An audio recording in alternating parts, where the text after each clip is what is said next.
Viewers, welcome to my channel. जैसा कि हमने प्रीवियस वीडियो में सीखा था कॉम्प्लेक्स नंबर का स्क्वायर रूट निकालना, अब हम सीखेंगे कि किसी कॉम्प्लेक्स नंबर को हम पोलर फॉर्म में कैसे कन्वर्ट करते हैं। पोलर फॉर्म को हिंदी में कहते हैं ध्रुवीय रूप। तो सबसे पहले बात आती है कि पोलर फॉर्म होती क्या है। तो आप देखिए, आपने किसी भी पॉइंट को अगर कार्टेशियन पॉइंट, अगर हम कहें कार्टेशियन प्लेन में हम किसी भी पॉइंट को रिप्रेजेंट करते हैं तो उस पॉइंट की पोजीशन रिप्रेजेंट करने का तरीका होता है एक्स कॉमा वाई। ये आप सबने पढ़ रखा है। तो कार्टेशियन प्लेन क्या होता है, इस टाइप से कार्टेशियन प्लेन होता है 2D में। मूल पॉइंट या मूल बिंदु या ओरिजिन पॉइंट ओ होता है जहाँ पे एक्स और वाई एक्सिस एक दूसरे को इंटरसेक्ट करती हैं, इस टाइप से। तो किसी भी पॉइंट को रिप्रेजेंट करने का तरीका कार्टेशियन में होता है एक्स एक्सिस पे उसकी वैल्यू कितनी है और वाई एक्सिस पे कितनी है।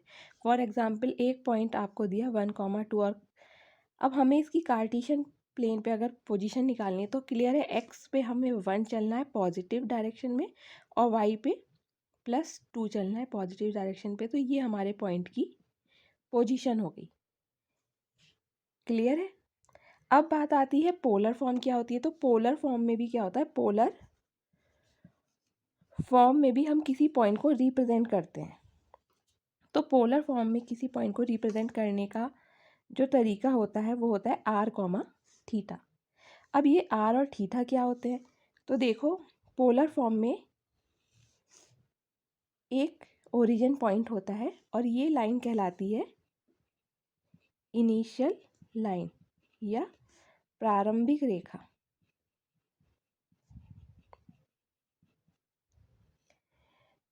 तो मान लो हमारा पॉइंट P ये है जिसकी पोजीशन है आर कॉमा थीटा।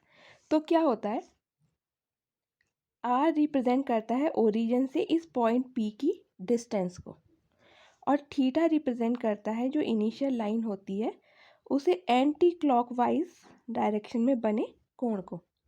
तो P जो पोजीशन हुई आर कॉमा थीटा, ये रिप्रेजेंट करती है कि ओरिजिन से P पॉइंट की डिस्टेंस कितनी है R और इनिशियल लाइन से अपोजिट डायरेक्शन में उसका एंगल है थीटा।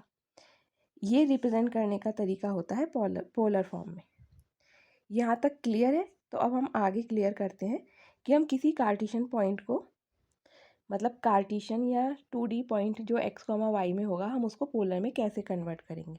तो उसके लिए सबसे पहले आपको क्लियर होना चाहिए कि 2D में पॉइंट कितने टाइप से हो सकता है। तो देखो, कोई भी पॉइंट रिप्रेजेंट करने के लिए उस पॉइंट की पोजीशन या तो फर्स्ट पार्ट में हो सकती है या सेकंड में, क्वाड्रेंट कहते हैं इन्हें, प्रथम चतुर्थांश, द्वितीय चतुर्थांश, तृतीय में या चतुर्थ में। ठीक है। अब आप याद रखेंगे, अगर आपका एक्स और वाई दोनों पॉजिटिव है तो क्वेश्चन फर्स्ट क्वाड्रेंट का बनेगा। सेकंड क्वाड्रेंट में एक्स की वैल्यू निगेटिव और वाई की पॉजिटिव होती है। थर्ड में एक्स की निगेटिव और वाई की भी निगेटिव होगी और फोर्थ में एक्स की पॉजिटिव होगी और वाई की निगेटिव।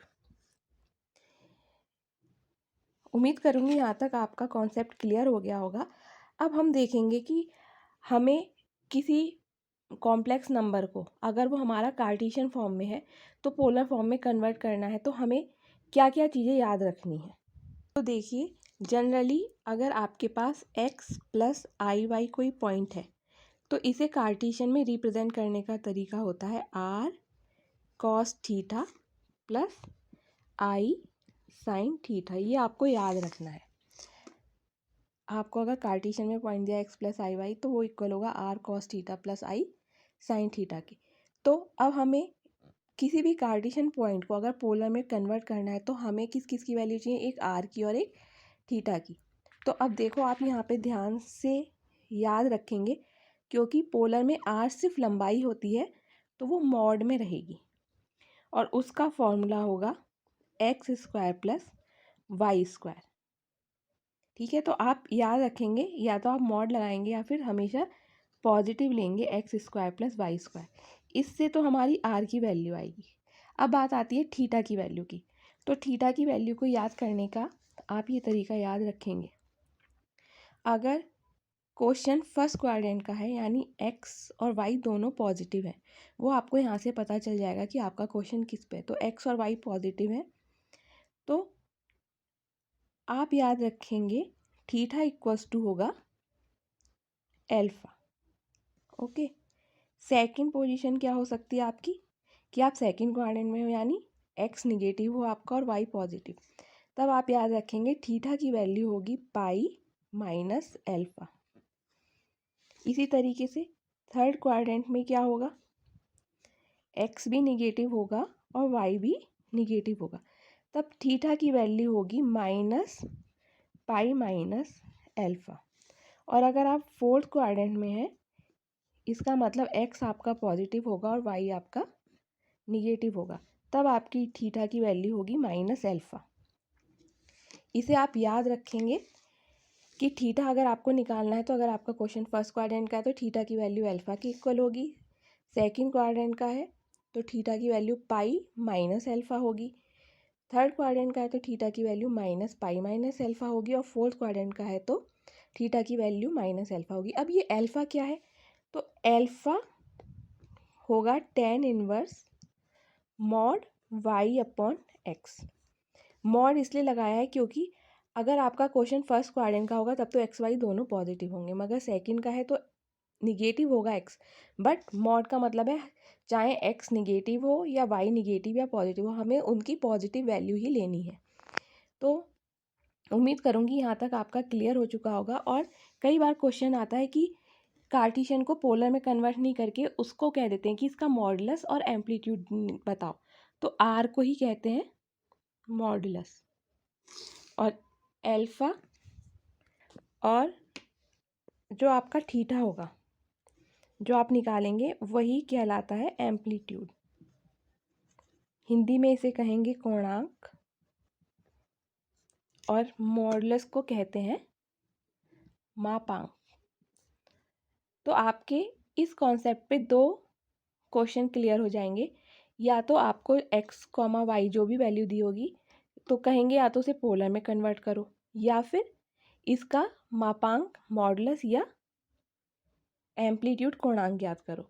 तो उम्मीद करूँगी ये कॉन्सेप्ट आपका क्लियर हो गया होगा और इसको आप याद रखेंगे, और नेक्स्ट वीडियो में हम इससे रिलेटेड क्वेश्चंस को सॉल्व करेंगे। Thank you for watching.